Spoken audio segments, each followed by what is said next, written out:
Welcome back to the Truth Factory. I'm going to release some huge information that you will not see on the news, and I haven't really seen it anywhere else. It is still breaking, but trust me, this is massive and it might get me killed. If you don't already know how desperate the media is right now, they're firing at Donald Trump Jr.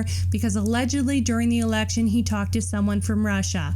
And now the Dems are all like, Russia? Fucking satanic collusion with the devil. Oh my god, did you see John Oliver last night? Yeah, I know, impeachment, right? Yeah, okay. Now this meeting was well before the Russia shitstorm, and Don Jr. was contacted by a Russian music publicist he was an acquaintance with, who said that there's a Russian attorney that had something on Hillary, like maybe dirty workings in Russia that might be incriminating, like maybe how she sold them uranium, because that's really the only Russia collusion I've seen proven so far. And he was like, okay, great, maybe later in the summer we can talk about this. And then there were some more email exchanges about the meeting, and this is a normal thing to do during a campaign. You get as much dirt on your opponent as possible. If this were illegal, then Hillary would be in shit for getting the grab her by the pussy footage. So this Russian attorney named Natalia comes to New York to meet Don Jr.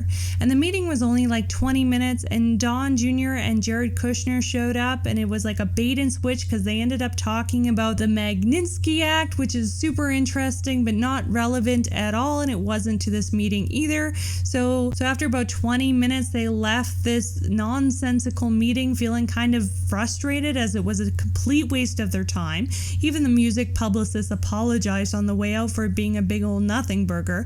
Trump never heard about the meeting or these emails because there was nothing to tell. Don Jr. did not speak to that lawyer since, but fast forward to today and the left-wing media outlets are crying collusion and treason and Russia, Russia, Russia. And Assange apparently urged Donald Jr. to release those emails in transparency as a preemptive action to minimize the upcoming New York Times story, as they were about to also release the emails as a huge hit piece. So he did this, and there was really nothing there. But it's amazing how quick the New York Times would be to release these emails, but not Hillary Clinton's. And how did these emails get there in the first place? Great question. Remember that. I will answer in a bit. And for anyone out there who's still trusting what the mainstream news is telling you about the story, I'm about to destroy it. This attorney, Natalie, is a plant from Obama, and before you cry tinfoil hat, let me prove it to you. CNN is framing this like Natalia is a Bond villain, Russian spy, a Rasputin character that secretly controls the Kremlin and the world. I mean, she's a simple defense lawyer, but the story isn't as simple as that seems. This is where things get really fucked up.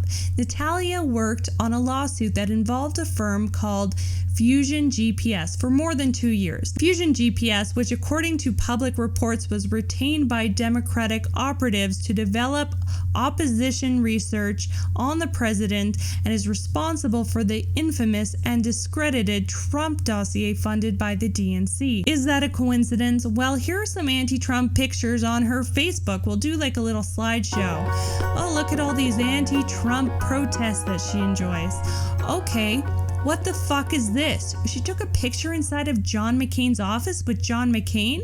How the fuck did she know John McCain? I did a reverse Google image search, and this is not a public photo.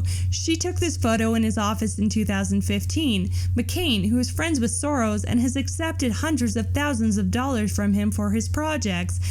Yeah, that's probably normal. Natalia doesn't even speak English, and there's a theory that her translator at the Donald Jr. meeting was Anatoly Samokornov, who is an NGO associate of Natalia and is also an infamous Russian spy. In addition, he has worked as a translator for the Secretary of State and other VIPs. Oh, and the FBI under Obama. So if we know that she was against Trump, why would someone who hates Trump try to help him? She wouldn't. But back to that super important question from earlier. How did the New York Times get Donald Trump Jr.'s emails?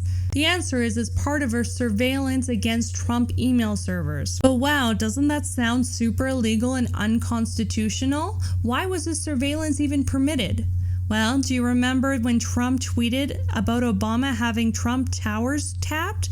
That's because it was. Obama got a FISA warrant granted with the excuse that Trump Tower was contacting the Kremlin bank, which he proved through DNS records. A DNS, for people who are not on the up and up, is a domain name server, which is the internet's equivalent of a phone book. They maintain a directory of domain names and translate them into IP address, which could point to a location. Okay, great. They caught him doing something. It seems wrong to spy, but I guess it's justifiable if he was really colluding.